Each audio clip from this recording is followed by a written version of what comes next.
And we are live here on Plus One EXP's Roll for Content channel. My name is Tony Vicinda. You can find me at Tony Vicinda online. You can also find everything we do at Plus One EXP on most social media platforms, or all of the bombs we make, games we sell, and content connections that you need at plus1exp.com. We're a weird little brand that multi-classes in tabletop game design, beard and skincare, alchemy, and the Bardic College of Content Creation. And this week we are one of the co-hosts of Troika Fest. It's a totally decentralized online event that we are doing in partnership with Melsonian, and as part of that, I've got here with me today the head, the chief, the president of the Melsonian Arts Council. I don't know what the actual infrastructure is. I don't know that Dan does either, but I've got Dan Sell here with me.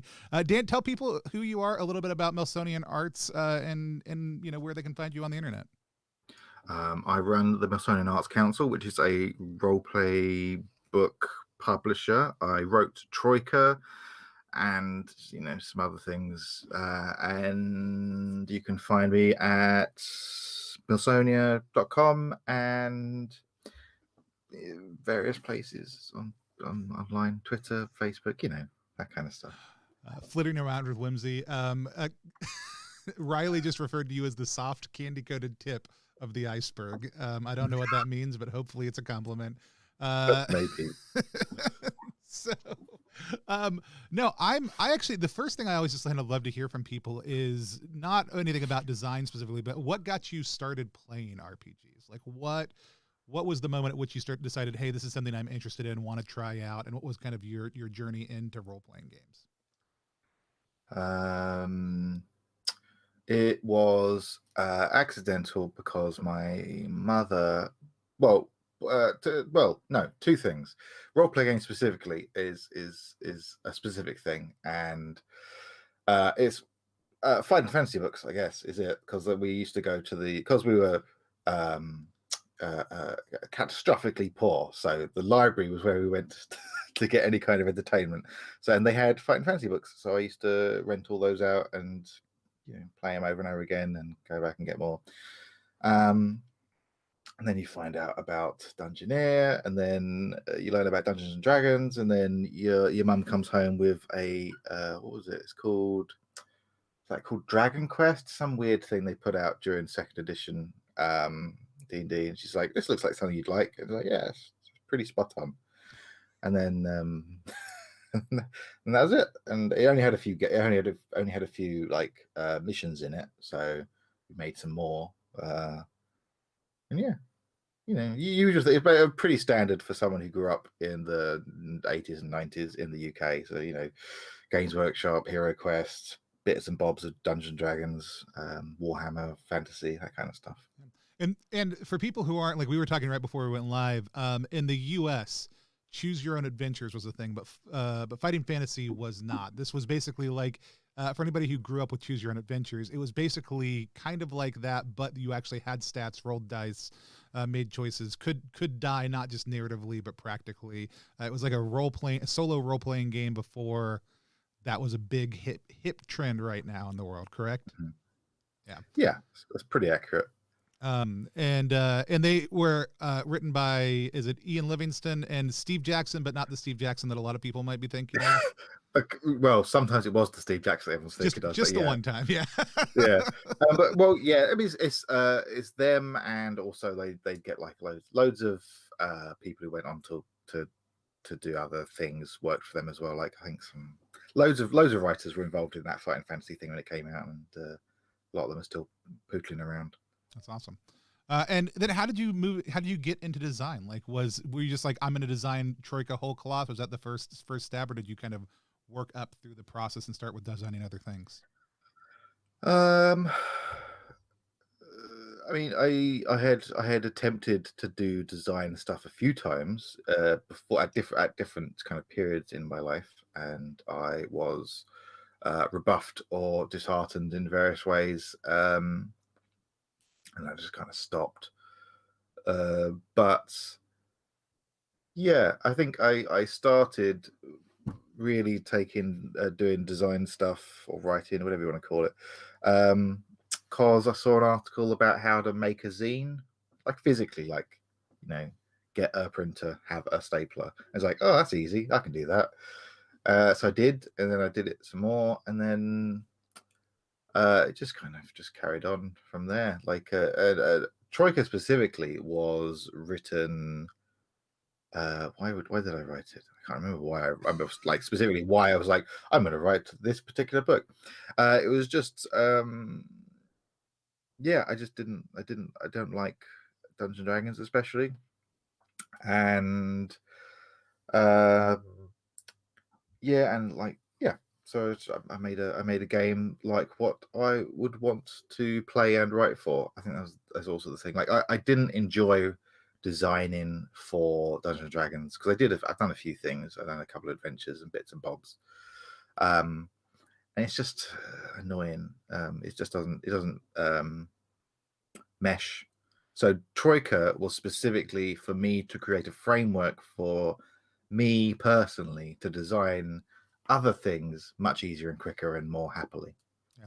Talking about that yesterday when we were doing our launch stream, you mentioned kind of the personal reality of like putting yourself into design, not just you as a person, but that was your encouragement to anybody who was thinking about making something for Troika Fest Jam, which is live right now. You can get at ttrpg.link/TFJam to be able to, it's one of the reasons I do this is because it's then easy for me to remember because I can just procedurally think about what would I have called that.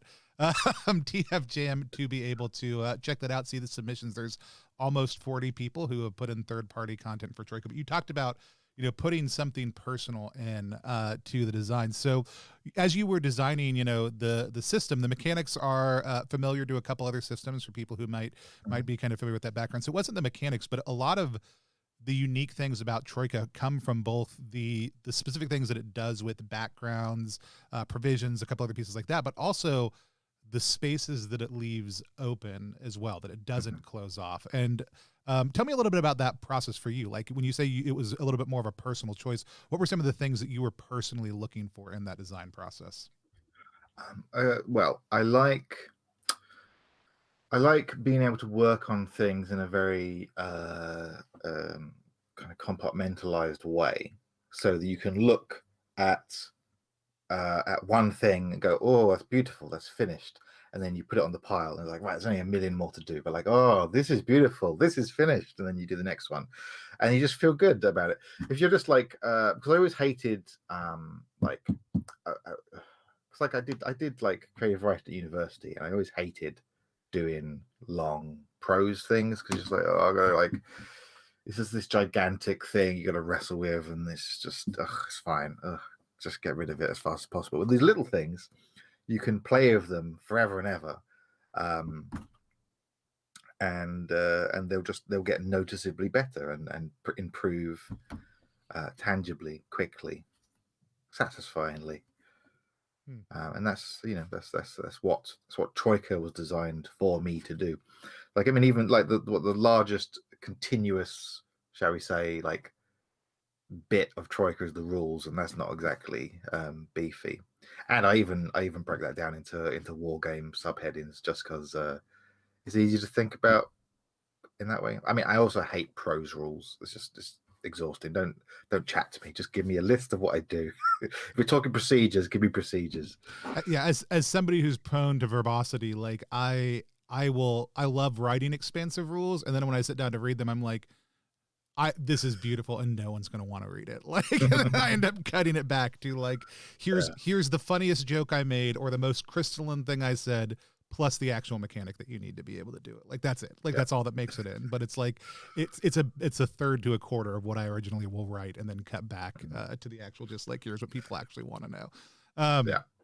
I love that. Now, a big part of Troika is the backgrounds, right? So you were just talking about that, and we were kind of in a discussion the other day on the Minimalist RPG group on Facebook about whether or not Troika is a minimalist game or not, and somebody said people have different theories in that group about what minimalist design is or is not, or all these other things, but there is really, like, Troika has, like, the core book is like about 112 pages. It's a roughly an A4.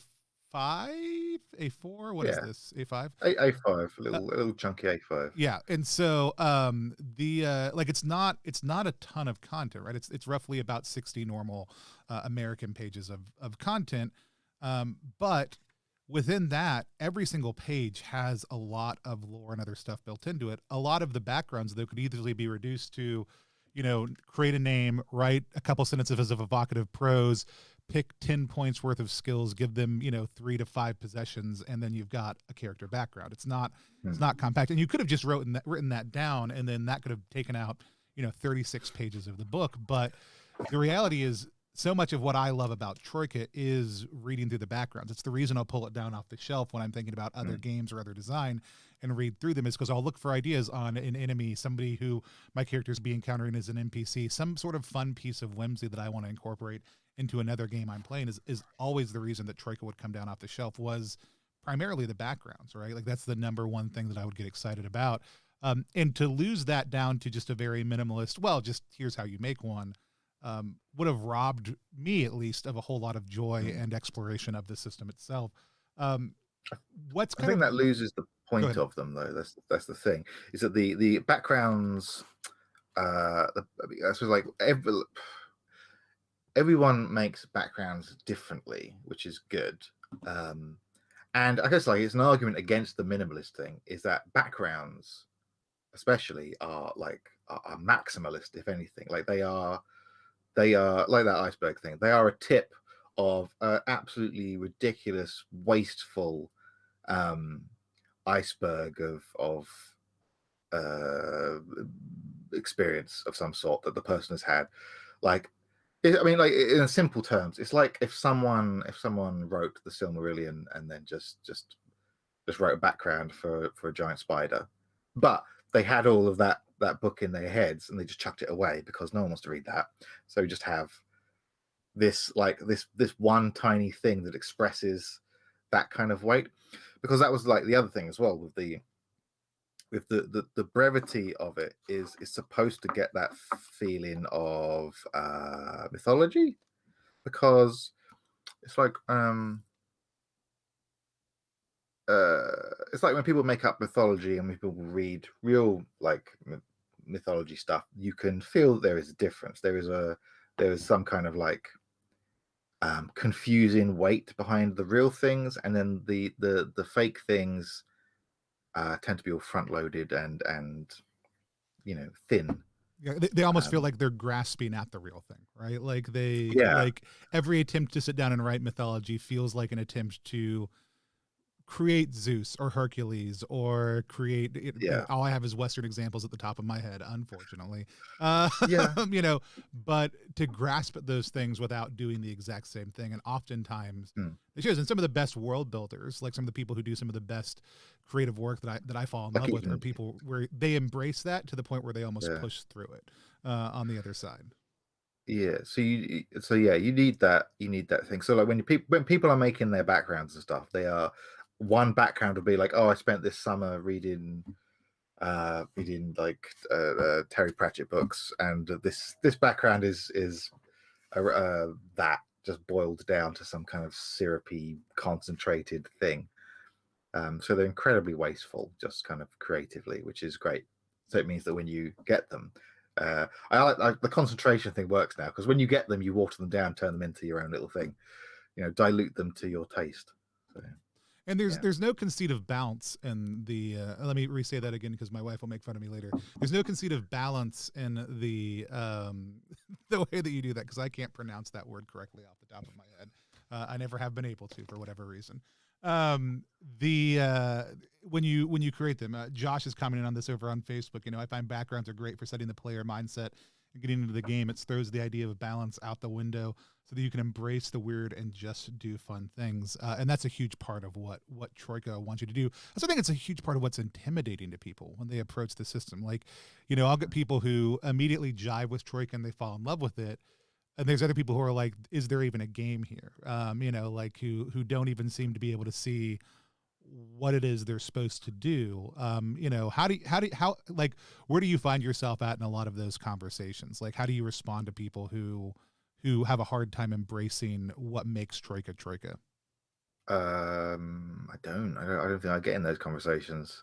I mean, like my general principle is that if you don't like it, just play something else in the nicest possible way. There's like a million games. not as a kind of aggressive thing. It's just like, if I didn't like a game, I wouldn't play it. Yeah. Well, I I've think a got my lot of them life's are, too they're not short. saying it critically. I think a lot of them are asking it Oh no, I don't inquisitively, mean. right? Like I mean, they're like saying, if I there's. want to understand it, but I don't understand what it is. You know, Morkborg has the same critique right now in a lot of ways. Like it's a Yeah. very different game. But that's, you know, people are like, well, it just feels like, you know, a bunch of pages of flavor with very few rules. And Mhm. yes, like yes to both of those things for both games. They're both great games for what they don't write down in procedures, but what they encourage you to do by setting and flavor. Morkborg does that with a lot more intensity and specificity. Troika is far more open and expansive in a lot of ways, and so I think that's just one of the it's one of the common things that have come up this week, especially with Troika Fest, is people have been like, well, I want to try it, I just don't know what to do, and I can't tell what the game is or how to approach it. So more so, that's my question. Not, yeah, if people don't want to play a game, don't play a game. Like that's great Yeah, yeah. I advice, mean, but absolutely. That's like, I mean, that's it's perfectly fine to not like, or even just to not have opinions on things. I think that's like I try very hard not to. But yeah, it's I don't know. I mean, there's no like, in they're balanced in as much as I mean, I can only speak from my backgrounds. I have no idea what other people's yeah, processes, but like my backgrounds are balanced for when I go back and read them to edit them and stuff again. If they're still like, oh, I enjoy this. I wouldn't be sad to see this come along.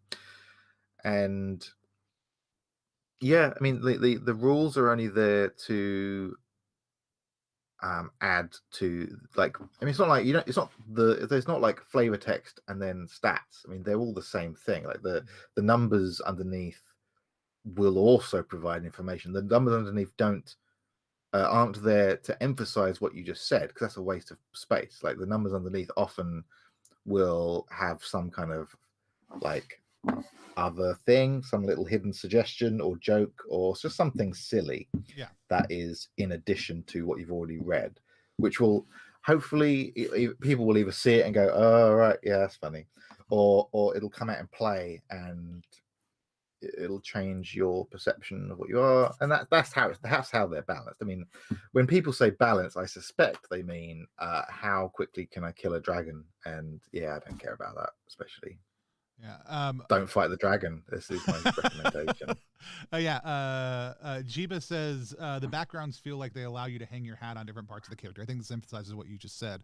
My son loved the idea of the monkey monger having pockets full of treats, where the line of the wall stuck with me. Like that different parts of this are going to stick with different people, and that's going to be something you fix on and make important in your universe. We've got some other comments about John Battle's video, which is so good. That's on the Troika page. If people haven't gotten to go watch it, that kind of explains the idea of some of this. But yeah, no, I absolutely feel. And then the other thing is, Eris Shrugged says, I'm super thankful for Troika. It helped me bust through the ADHD caused by writer's block, and it's the design scale that and design at the scale of my attention span, Yeah. which I think is Yeah, so that's helpful. deliberate as well. It's like my attention span's not great, so that's where we're at. Yeah. The Matt Sanders from the Sealed Library. Hey, Matt wants Hello. to know if it's cool to talk about. Matt would love to know how Troika was drafted and developed, and maybe what got thrown out or totally changed along the way. Like, are there things that you started out with in Troika that you kind of left on the sidelines or never moved forward? That's a question. Well, Troika ain't right. So the there's like there's two ways I work, right? And that's the Troika way is to I'm working on like several Troika books at one time, always, because you could do them in bits, which also means they never get released. But you come at them like a little bonsai tree, you know, you pick and you know. But Troika itself, obviously, because there was no Troika before Troika turned up, Troika itself was kind of just channeled really quickly. Like Troika was made in the span of about 6 weeks and didn't really change. It was just like blam, it's done. The only thing that came out and that we it was like it was going to go to print, this was like the original edition, which was like a staple bound thing. If anyone has that, you can read it and realize that nothing has changed. Yeah, like the rules kind of just went through pretty much, let's say, 2 drafts. The first one and then the second one to say yes, that was right. And yeah, the only thing that was added was the initiative system at the end, because we're like, I didn't put an initiative system in, and people are gonna be like, oh, hey, who goes first? It's like, you can't just say make it up. So fine, we'll do this, and then put it in, and then it didn't really change. I think like since that I've changed like 2 little rules and just endless spelling mistakes. Yeah, because there's been some language finessing, like some word choices have changed, titles have shifted around, but even I was watching through last week Ben's from Questing Beast video reviewing one of the original staple bound things, and some of them, like, I mean, it sounds identical as he's reading through a lot of it, except for a couple little word changes here or there as the project's evolved, and it's very cool to see that kind of process. I also love that the initiative system was one of the last things. Yeah. Because like one of my games is like the initiative system is go in the order you want. The GM will tell you what's happening. You'll do whatever you want to do, and then he'll tell you what the response is to that, and then you'll just go around. I mean, like that's how initiative works. Just do it. It's like if you really want a system, here's a dumb little system you can use. But also the Troika initiative system. At first, I was like, this seems insanely annoying, but the actual having played it yesterday, the whimsy of it and the ridiculousness of it also matches the feel of Troika, because it is so swingy. Like it is. Yeah. It was also addressing a problem I had. One of the big reasons I don't like playing most roleplay games is combat is so boring. I hate it. It's just the most like, oh god, like wake me up when it's my turn. I don't care what you're doing. It's just I hit it. All right, I hit it too. Okay, fine. And it's just I just don't like it. So it was just a matter of like what will maintain my attention. It's like not knowing when my turn is, so I can't be like, oh wait, when it's my turn. It's like every time you draw something in the bag, like, is it my turn? So it's not your turn, and then you just got a constant kind of like a mini engagement, and it's not like an artificial engagement, or at least from my perspective. It's quite like I like getting things out of the bag and stuff. It's purely to trick my particular sort of psychology into paying attention, and also when I was making it as well, it amused me that I could make a case for it being hyper realistic as well, if anyone got annoying about it.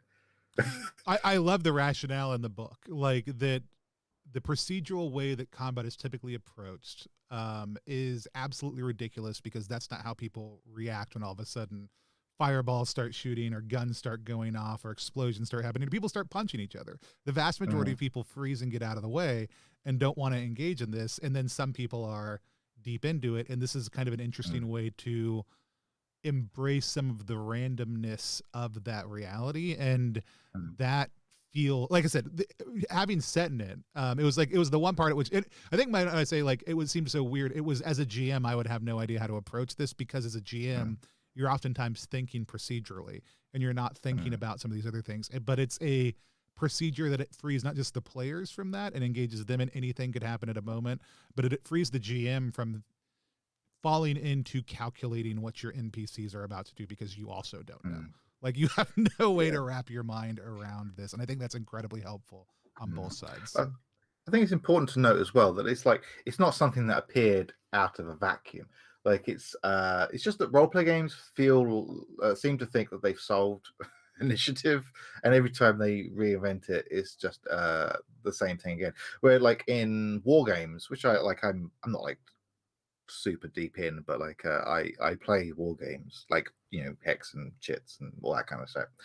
And like initiative is a really big deal where in games that are super into being realistic in a kind of, and also like the war games acknowledge that there's varying levels of realism, and you got to kind of pick where you are, and just like initiative is a conversation still over in war games, and Troika is kind of just jumping out of that one. And so it's like it's not, it's not. It's probably not as clever as some people think it is. It's just Yeah, it's you didn't it's sit down like and choice. math out or have some sort of deep game theory reason behind why you did it. Oh no, It was sheerly a personal choice that ended up working really well in yeah, conjunction with what you were trying to yeah. achieve. And I love that. Like I think more people need to strive for that in their designs. Like at the end of the day, if you're not making a game that you yourself would want to play, like it just like why are you doing it? Mm. Sometimes the answer is for the money, and that's a totally valid answer. But for most of people, that is not the answer. And so um, I think it's such a great piece.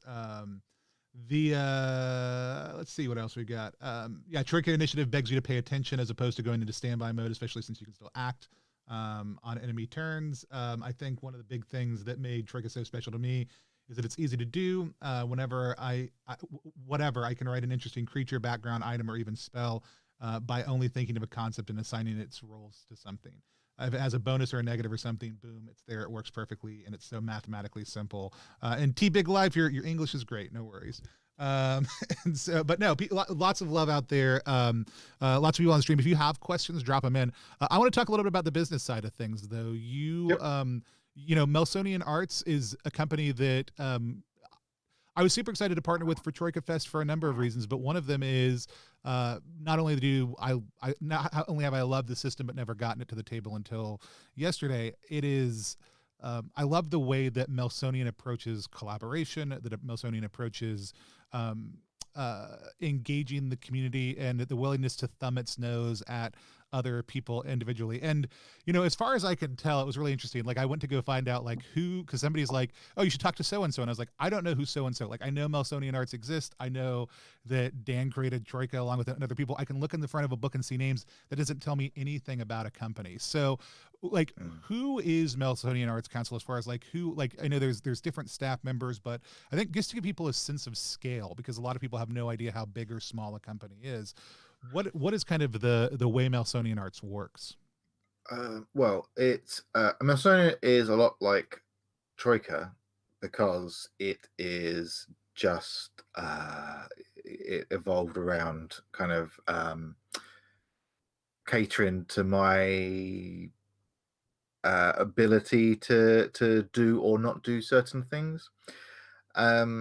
Like from the very beginning, like I mean, right. So at the beginning, obviously, this started purely with no money at all. This was like zero money. I was still in the catastrophically poor state when this started. So everything has progressed by inches, and still is progressing by inches. Every year we like figure something else out, like, oh, tax, we should pay that, yes, and then that's a new thing we deal with. um it's yeah, like I mean, many people when they see the back end of how this runs are horrified. Yeah, people's assumption that people have things together just because they have a website and put out books is it's crazy what people will think. Dude, If people ask me for like business advice on a regular basis, and I'm like, oh, I have no idea. yeah, no, I can tell you about marketing, but I can't tell you how to run a business. no, just it's like I don't know. It's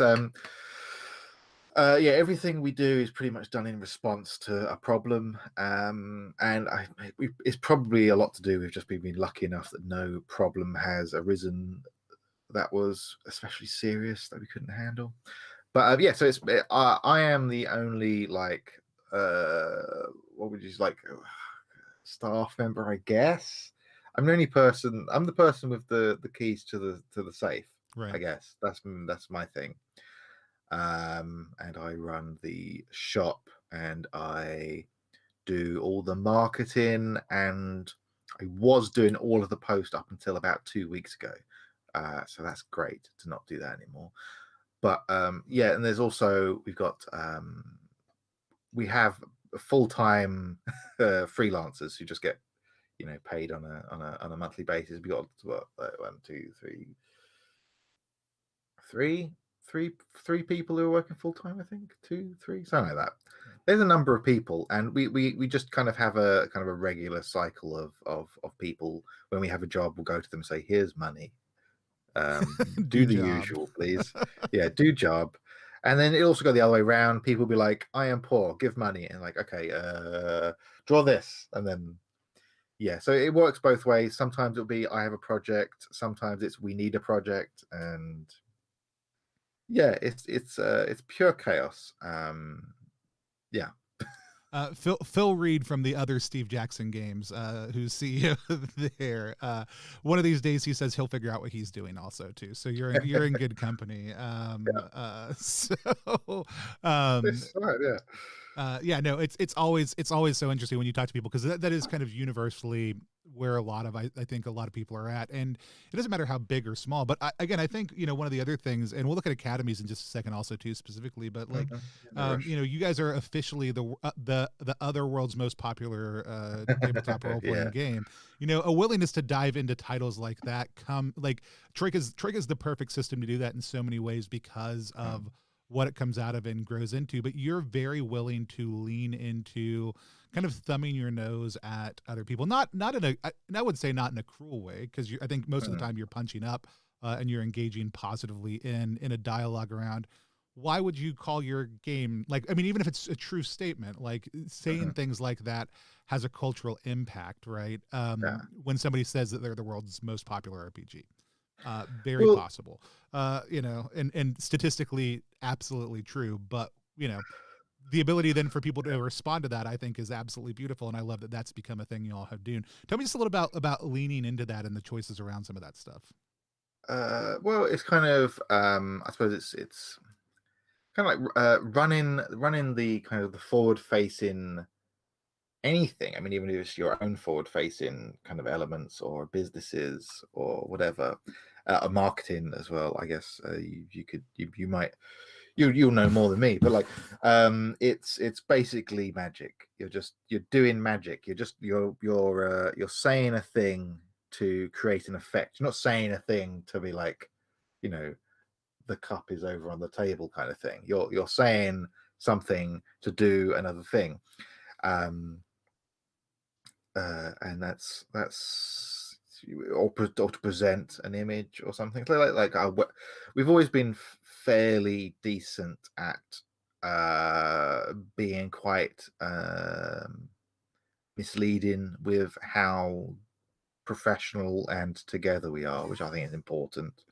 But like not in a way like anyone who cares enough to scratch the surface will immediately see that that's complete nonsense, which is why we're fine with that lie. It's great. It's just helpful, and it just creates a nice environment for us to operate in. But like with the other world's favorite, whatever it is we said, that thing that we put on everything is it's just it's fun, and also because again with the catastrophically poor thing, there are like you have to leverage the what you have when you're in that position, and one of the things you have is an absolute willingness to gamble everything, because when gambling nothing is no risk at all. Yeah, when you have nothing, it's like come and take all of nothing. Like it's it's like even now, it's like if someone tried to sue me, it's like good luck. Like what do you want? You gonna take my cat? It's like, yeah, I have nothing. It's fine. I have like my money, I spent it. My stuff, I don't know where it is. It's you can have my PC, I guess. But I have a bunch of copies of Troika. You can absolutely like it's like you can have them. You're gonna have to sell them if you want to make any money on them, and you're just doing me a favor. Like it's just Let's speaking of which, we'll queue up on that roll. Then somebody says Troika feels like it leans into science fantasy, which it absolutely does. Do you have plans to lease either science fiction or fantasy separately, kind of leaning one more direction or the other? Let's talk about the chat books you put out, which in the US we might think about more as supplements. You guys have one up right now that you launched yesterday. So nice of you to move that to right to the beginning of Troika Fest. Makes me feel like a big deal. But no, it's funded well. I got to play around in it a little bit last night. I've got it up on the screen next to us also too, so that people can see it, or at least I think I do. Let me double check. I say that a lot of the time, then don't. I do. Academies of the Arcane, which was written by Brian, who we had on a couple weeks ago for a prestige class. It was absolutely great conversation talking about iterative design. If anybody wants to go check that out on our YouTube channel, it's still up there. It's probably still here on Twitter also, or on Twitch also too. But YouTube's an easier place to find it probably. But Brian wrote it specifically about kind of the horrors of academia, but from a magical school perspective, which I absolutely love that take. But some people have noticed that there's a lot of touchstones around other magical school experiences also too. And so tell us a little bit about Academies of the Arcane, and why was now a fun time to do Academies of the Arcane? Well, Academies of the Arcane. I mean, I don't know. It's I mean, saying it's a good time to do it now would suggest that we had a significantly more robust planning than we actually do. You got all those other Troika books you've never published, you said. All those ones that you've half designed already. No, but I know what you mean. But yeah, tell me about how the idea evolved. How about that? I think that was one of those cases where we were like, Brian, do you want to write something? And then Brian wrote something. Rather than the other way around, which is the other option. And yeah, like you said, like he's writing what he knows, and I think it came up in a climate of children's book authors shit in the bed gleefully, and it's just one thing comes together with another, and then you're like, oh yeah, I can see how we can finesse this. Yeah. And are you able to be, I mean, like you run the day-to-day parts of the business, and lots of the times for people who run a company, that limits the amount of design time they can have on anything. You've got if we look at the credits on here, you've got Brian listed as the writer, Meredith, who did layout and graphic design, Jared, who is helping with the editing and the publicity and doing some of the other pieces, and then Jacori, Christian, and Jarrett Crater. Your name's not on that. Are you able to kind of have Troika books come out that you have very light touch on, like at this point in time, where you are able to kind of check them out, help guide the process? Like what role do you take at this point in a Troika book as it comes out? I suppose because we're talking about essentially the publishing thing. This whole publishing thing was essentially there because, again, like with the way I set everything up is feeding into my kind of way I want to work with things. I don't work well for others.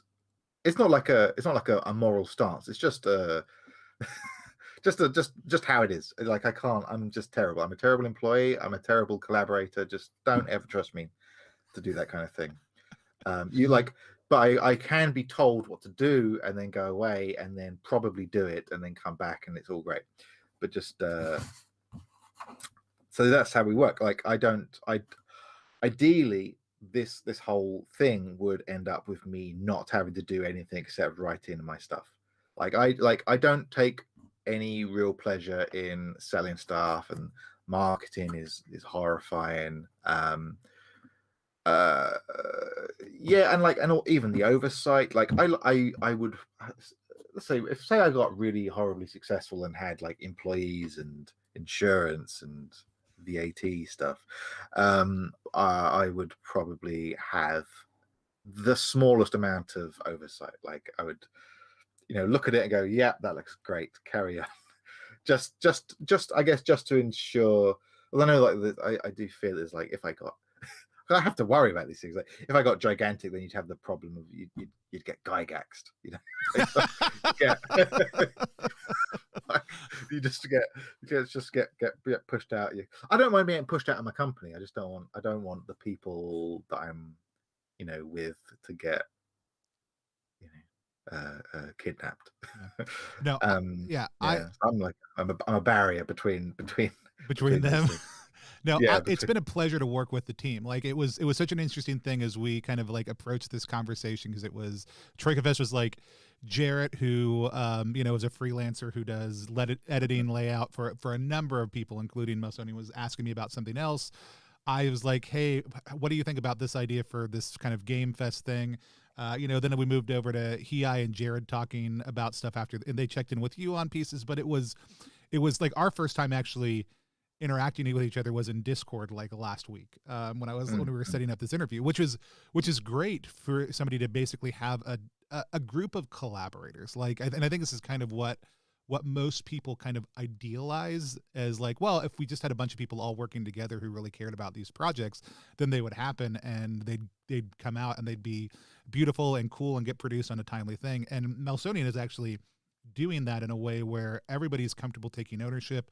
People were also comfortable when they were like, oh man, I'm wiped this week. I'm not gonna be able to respond to this for 2 days, just FYI. Like, everybody was very competent, but that conversation around that veneer of professionalism, then underneath it being very much like we're all just figuring it out, made it an absolute blast to work with Melsonian on putting together the fest. And so, Phil Reed, tell me what timely seems unfair about, because I don't know what you mean. But no, it seems like, there are so many. It's been a really cool thing to be able to work with the team. If people out there in the chat have other questions, let us know what they are. We'd love to specifically respond to them about Troika or other things. Dan, if you're okay with it, I want to talk to you about the Troika supplement that I want to design and get your thoughts on it in a non-canonical, non-endorsement capacity, but just workshop a couple things with you. Is that cool? I probably should have asked you that off camera, and so you can yell at me later. No, about it's fine. that.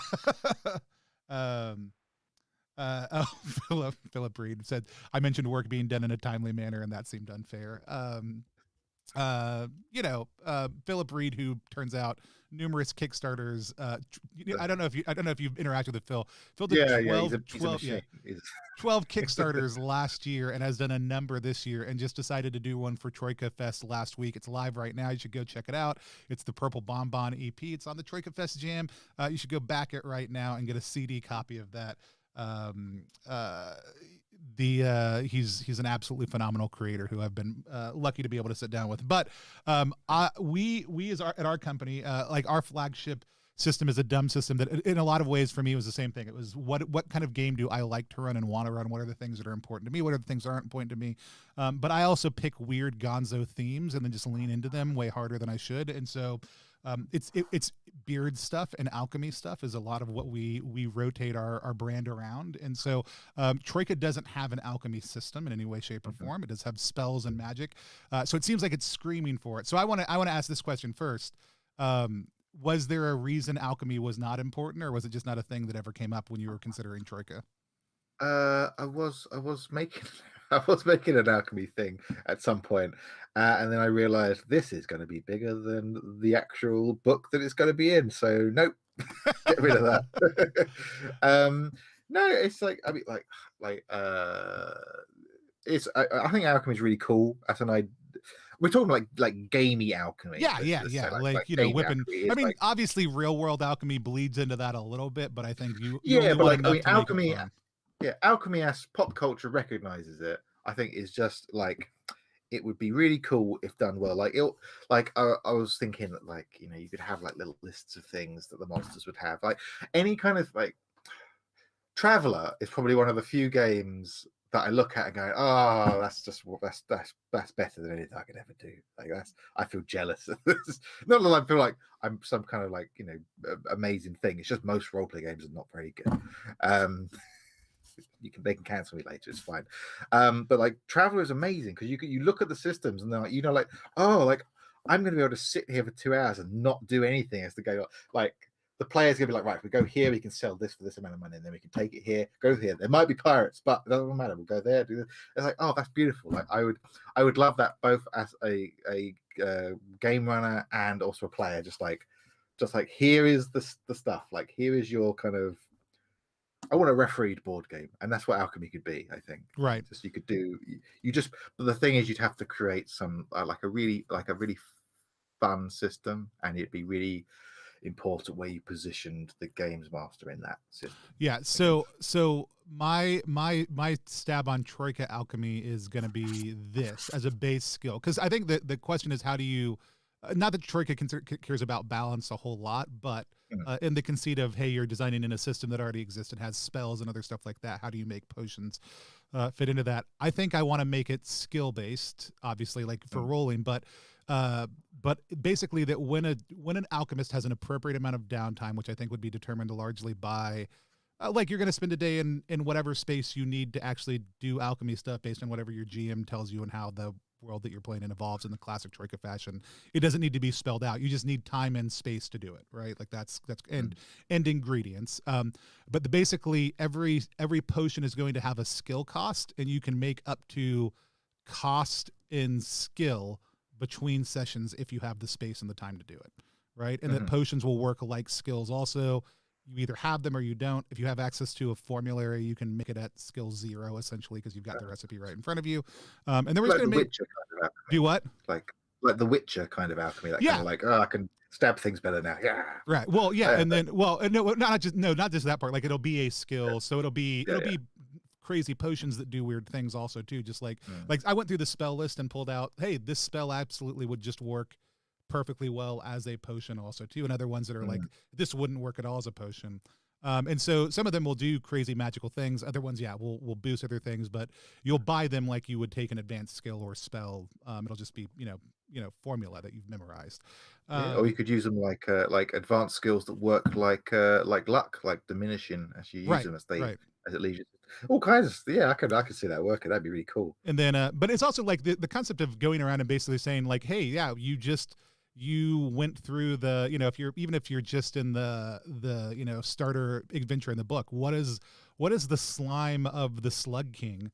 Like, what does that look like to mix into a potion? What does the gas from this gaseous creature look like if you capture some of it in an empty bottle and then put it through a retort later and mix it? Like the ability to just also have fun with picking up weird things as you're going through an adventure or going on an adventure to find specific weird things has a lot of fun. And I actually think potions are almost better if they are just some of them are maybe listed out, here's what they do mechanically, but other ones are like, here's just the name of a potion, and when you drink it, like, or pour it on something or mix it into something, let's figure out what it does. Like if it's a potion of shadows, like and you want to turn yourself into a shadow by pouring it all over, great. Also, if you roll boxcars, like something bad is going to happen to you, maybe when you roll it, but also when you consume it and use it. Like it's basically a higher risk, but you can put it in your pocket and carry it around with you and give it to somebody else can see. So I think that's what we're gonna do as our Troika Fest entry. We're calling it Academy of Divine Sublimation is our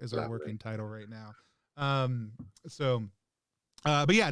it just seems like a system that would be super fun to do alchemy in. And since Beards and Beyond is also a D6 system and very loose with skills and highly narrative, it's like we're just going to do it as a compatible thing where it's like you can use this for Troika, use this for our game, like you can use this for whatever. If you want a dumb little alchemy system, like here it is. So we've got T Big Life wants to know if there's any type of personal philosophy on background creating for Troika.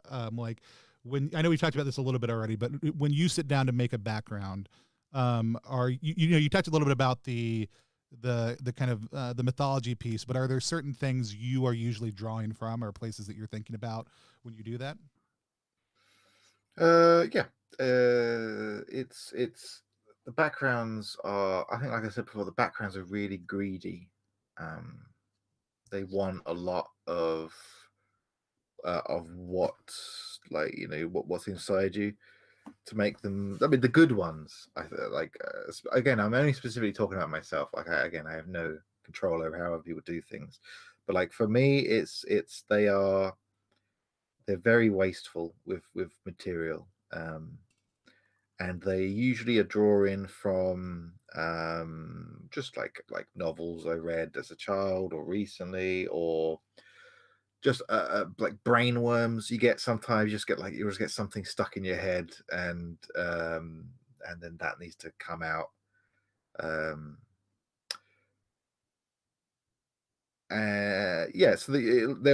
they'll form around something like little what do you call it, pearls.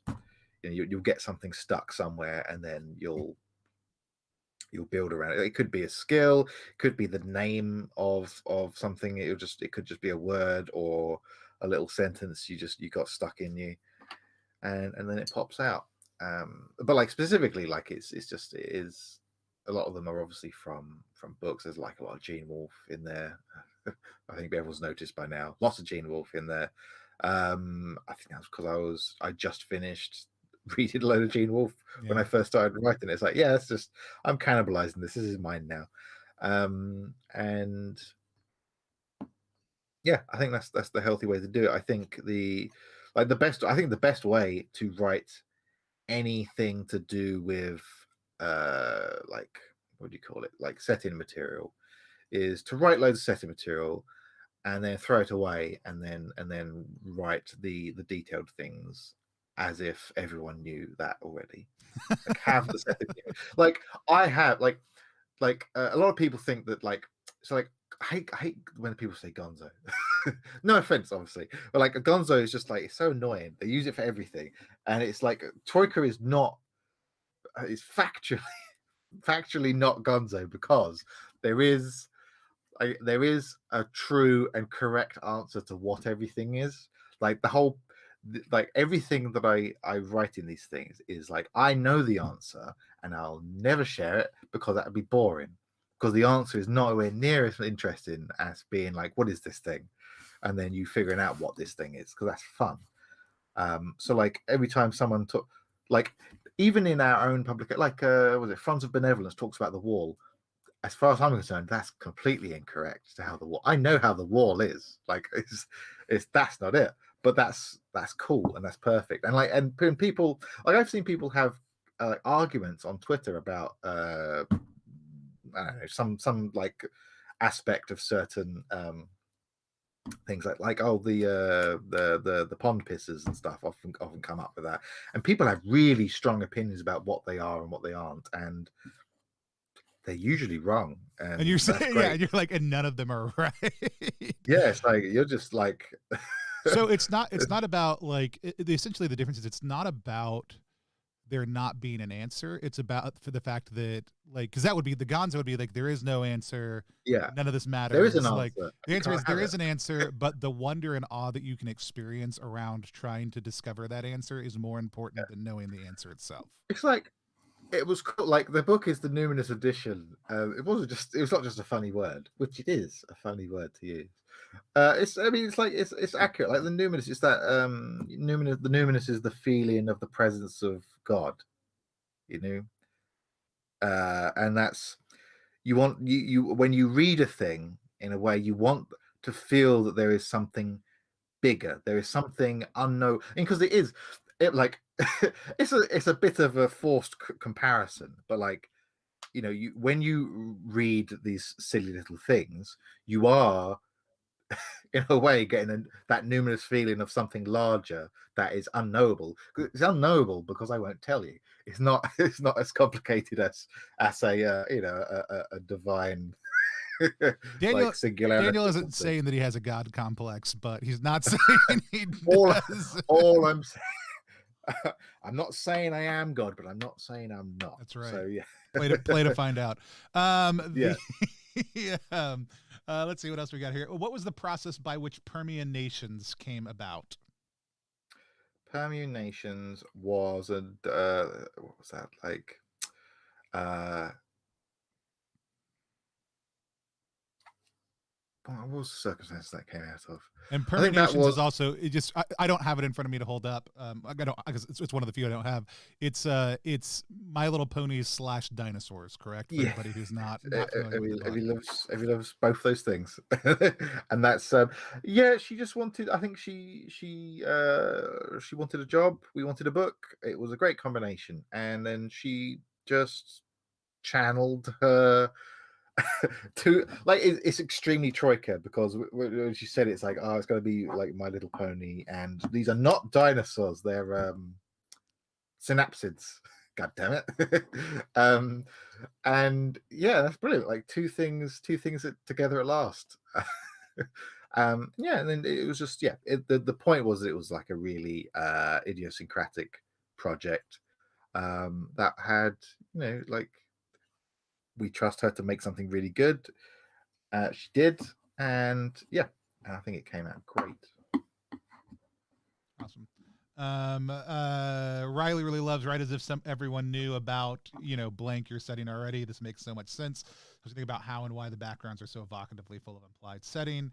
Um, uh, what are formats of community stuff that you've been especially surprised or delighted by? Troika tracks amazing, wacky things like Phil Reed's soundtrack. So have you seen, has there been a third party Troika project that you've just been like found and been absolutely delighted by? Yes. I mean, like I'm a very simple person. I'm when someone just like in there's two things off the top of my head, and they're both possibly quite boring, but like from a design perspective, I guess. Like in the upcoming chapbook that was still owed from the Kickstarter, because we just shut up, leave me alone. It's what is it? A Slow Slave to Plankton Downs by Ezra Clavery, who did Crypts of Endormancy. One of his backgrounds is a macrame owl, which is just so good. So when I read it, it's like, I'm jealous of that idea. That's so good, because it's like it's a macrame owl, like, and the flavor text is something of it is like a sufficiently advanced macrame is indistinguishable from like a from magic. It's like, oh god, that's so funny. It's so good, so obvious. It's like you give it to me, it's like, oh, of course I'm a macrame owl. Like, I know, and like it's so powerful because like I know everything I need to know about this character right now, and I was like, oh, I'm gonna enjoy myself. And also the other book, I can't remember who wrote this one. It's one of the usuals, and I won't name them because I'm gonna get it wrong which one it was. But John Plain, just because the title. Oh my gosh, is that Sean's book? Did Sean do that? I think one? it's Sean's book. Yeah. Yeah. If it's not, I apologize. But it's like I'm pretty sure it's John... Sean's book. Yeah. It's like I was because like when I got it out of the book, I was like, it's called John Plain, the man, the legend. It's like I mean, I was thinking like, oh, I better say the plane on the end of this, and I was looking at it like, oh, it does. It's like, oh, it's perfect. The man, the legend, the plane. It's like, oh, it's just gives me tingles. It's very like, good. Yeah. If you have not, if you guys, so it's on the Troika Fest Jam. So if you want to go to ttrpg.link/tfjam, folks, and check it out, John Plain is incredibly good. I think that's with the small scale stuff. It's you need to do a John Plain or a macrame owl. You need to be like, blam, this is the thing, and then it was like, oh, this is so well done, yeah, and they all just look round of applause. No one, unless I'm missing something and I'm a terrible person, no one has done a long form thing for Troika, especially yet. I mean, even us, really. I think most of our things are quite piddly compared to the usual expectation. Like Permian Nations is the largest. Yeah. I think, Permian Nations is probably the only long form thing. I mean, even Acid Death Fantasy is pretty slim. And then Academies is going to be twice the size of Academies. Yeah, it's also, but then Academies is also going to be quite different to that kind of. It's his own thing, but like, I think they require different. You can't hold a large book on just a really good sentence. So I think once people, I mean, if they do, assuming they do, once people start doing larger things, I think we'll see more chunky ideas that are also just like. I think I talked about it yesterday. They have the shape of a joke, but it's not funny. That kind of thing. That's good. I love the idea of like, because I feel like, especially with what you've shared, if you really wanted to create a long form Troika thing, you would need to actually just say, hey, we're going to sit down and we're going to just play Troika in this space, discover it together, codify it, and define that reality. And then after having played around it, like literally sitting down with friends and then throw that away and say, okay, now we're going to take all the things we just did and now we're going to make a long form setting out of it, would be potentially one of the easiest ways to do it. People want to know how you feel about the Troika based POG revival. We'll go ahead and you can go to, by the way, you can go to ttrpg.link/Troika POG and get some of Aaron King's Troika POGs if you want to. Comes with the Icy City 2nd edition zine if you want it also too. We're going to be giving away some of them throughout the course of the week. But yeah, Troika's bringing POGs back. I'm going to sue him is what I'm going to do, because I was like, when I was making Troika, when you get sued, you'll turn around and just say, okay, everybody who I owe a lawsuit to, I'm coming now. I need to pay for my lawsuits, because I was making a game, at the same time as Troika, which still exists somewhere. I just think I'll finish it one day as soon as like I can have employees to do all of the rubbish I have to do every day. But yeah, it was like I was making a game called Blazers, which was going to be just you are in school. That's it. No magic, no monsters, just like survive 90s British secondary school, high school, whatever you want to call it. And it would be just set in a school, and everyone would be at the same school. So like the only allowable setting would be this school. It'd be, and basically, long story short, is that it was going to use Pogs as a resolution mechanic, and now everyone's stolen my idea, and yeah, so I hate them. How dare they? It's so nascent. You could still get there. You could be like, I just seeded this out there, and now I'm claiming this back as reality. Yeah, there's absolutely. It's been really great to see that the way that, and but it makes so much sense. Like, I mean, it really does. Whenever somebody first said it, they were like, "Well, I'm making Pogs," and like Jeremy was making some for Gordonak, which is great. But everybody's like, "I'm making them for Troika." I was like, "Oh, it makes so much sense to make Pogs for Troika. Like, that's just the perfect thing." Lots of people are excited about Pogs. Would it be conceivable to release in the future to release official adventure books instead of settings and backgrounds? Which there's a mix. So let's talk about this. I know we're coming kind of towards the end of our time together, but no Troika book that gets released is the same as other Troika books, not just in the sense of content, but basically so far they're all very different than each other overwhelmingly. Some of them have similar kind of pieces, but you kind of alluded to this a second ago, like Acid Death Fantasy versus Fever Swamp versus Franz versus the core book versus what's permanent. They all have different things in them. They're not uniform. But is there a plan to do kind of official adventure books that might be a kind of an anthology or a collection of little Troika adventures? Maybe. It depends. Like it looks it looks quite random because it is in a way. But I am mindful that in some ways we're setting the tone, so I'm trying to like make sure it doesn't settle anywhere too much.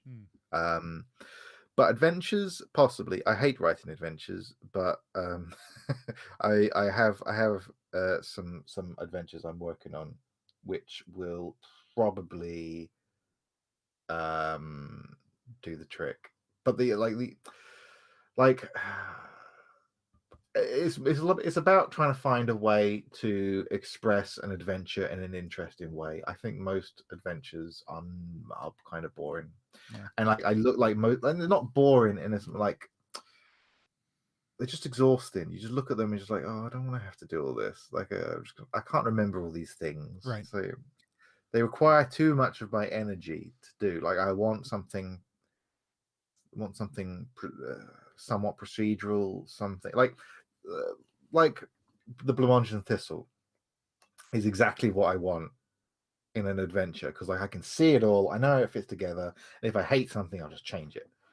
It's just so like I suppose like I mean yeah, there's plans. It's just lots of love for Blanche-Mage in the chat. Blanche-Mage and Thistle is one of the best adventure one shots I've ever run. I love to see character adventures in that style. Fully agree.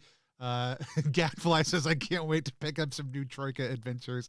There's a ton of great third-party stuff out there, but I also love the statement of like not wanting it to settle, because it does, even going into some of that, like it does feel a little bit like every time you write an adventure, you're also saying this is a thing that exists in or around the Troika spheres in some way, shape, or form, which moves you a little bit further away from that numinosity as well. Yeah. And so I think the important thing to do with the adventures as well is they need to kind of be on the opposite side to stuff like Acid Death Fantasy and things. Acid Death Fantasy is like, oh, look at this thing, maybe. Where like Blancmange and Thistle is like, this is the thing. This is happening. It's not like maybe they're well, the little things, baboon things. Maybe they're that. Maybe they're this. It's like, this is definitely what's happening. Do this A, B, C. Then you get to the top. Like you give them this this procedure, this like thing to follow through. Because like I feel that if an adventure is saying like, oh, do what you want, like, well, why am I reading you? Right. You're here to mean I don't have to spend an evening thinking. So think for me. And also I feel that a good adventure um is like having a ghost game master at the table with you. Like, if you're going to step over the ideas in someone's adventure, then why would you use it? Like, I'll just use something else. I'll read a book and steal that. So I want, if an adventure is going to have the audacity to come to my table, I want it to be bold enough to take over and say, this is how you run it and this is what happens. Right. And at the end of it, you can be like, no, that was rubbish. But you can, go through it, and maybe it'll trigger something in you that's like, oh, this is fine, this is good, I like this, and then that's valuable. Like Fever Swamp is, I mean, it is a hex crawl, but and there is some randomness to it when you're in empty hexes, but the way it's written does feel like here's the way in which you're kind of going to generally encounter things, and your characters can absolutely step outside of that without a doubt. But it does take on even some of that role in a larger format. But people are definitely saying that they would pay for a book of adventures. So whenever you need that green, you know what at least the 28 people watching right now are looking for. But no, it's been an absolute blast to sit down and talk to you. If anybody else has any more questions, go ahead and toss them in real quick. We'll try to get to them. But like I said, I could have easily been like, hey, Troika Fest is happening, I'm going to get familiar to it. But it was really a blast to kind of experience it for the first time with other people who are experiencing it for the first time, not for lack of love of the system or the design or so much of what Troika is or does, but just from the sheer reality of my kids won't play as many RPGs with me as I want them to. And so, and we're stuck in that world right now. And, that's always kind of a challenge, but, no, it's been an absolute blast to actually get it to the table, be able to explore things in it, to even start creating in it. I am incredibly thankful that you, designed something that was personal to you and then decided to share it with other people and let them experience the joy and wonder around that. It's an absolute gift. And I just love when designers make things that matter to them, because the significance of that is so much more than, well, I thought it would make money or what, whatever. Philetas wants to know, what's your favorite soup? My favorite soup. I like, I do actually eat a lot of soup. It depends. If I'm eating out of a can, Scotch broth is pretty good. It's usually a safe bet, bit of everything. If I'm making my own, it's probably going to be borscht, I guess. Yeah, I like borscht. Those are two answers. I don't even know what one of those things is, and so what is Scotch broth? Scotch broth, it's like it's ones you get in a tin, and it's usually a very safe bet, and it's just like a little bit of meat, a little bit of like wheat, bit of vegetable stock, slimy. It's just like, you'll feel content at the end of it. It won't upset you. It won't be controversial. That's gonna be one of the potions that my alchemist can make, by the way, Scotch broth. And the description is gonna be everything that you just said it was. A little bit of meat, a little bit of wheat, and you're gonna feel a general sense of contentment after you've done it.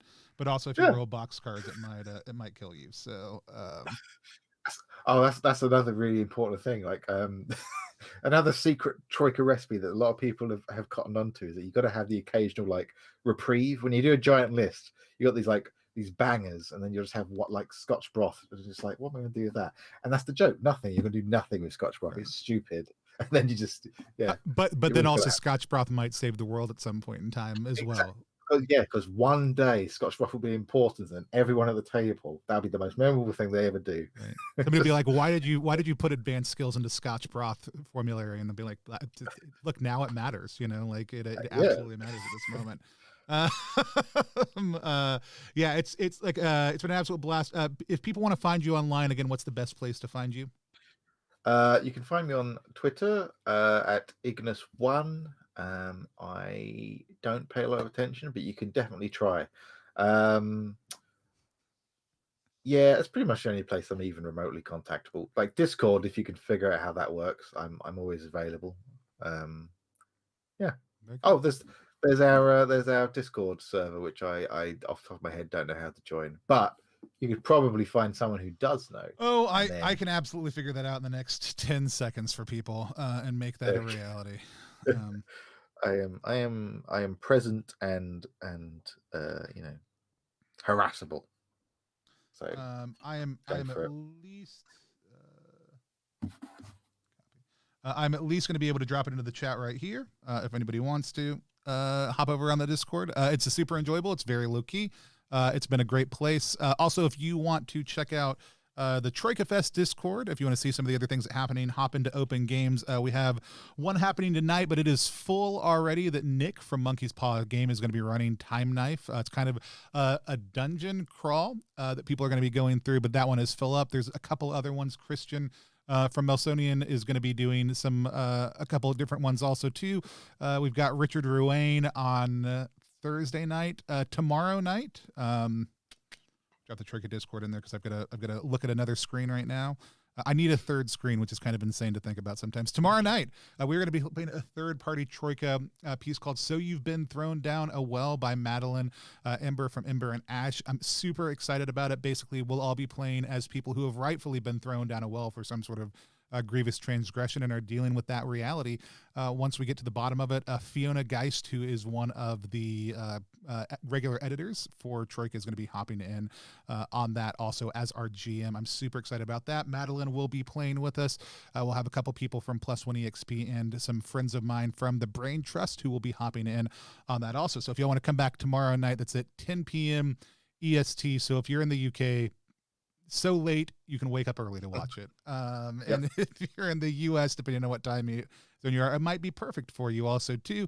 If you're in the UK and you're like, none of these games were easy for me to attend or watch or anything else like that, if we do Troika Fest again in the future, we'll be more mindful of that. We'll probably just be more mindful of that when we're doing stuff in the future, period. But just FYI, you can hop back here on this channel for that hip follow if you want to know when we go live. But Dan, thank you so much for being here with us today. Like I said, I absolutely enjoyed sitting down with you yesterday, and really thankful for you saying yes to partnering with us for Troika Fest. It's been an absolute blast. So. Thank you so much for doing it. It's great. All right, so this has been Troika Fest with Dan Self from Melsonian Arts Council, and class is dismissed.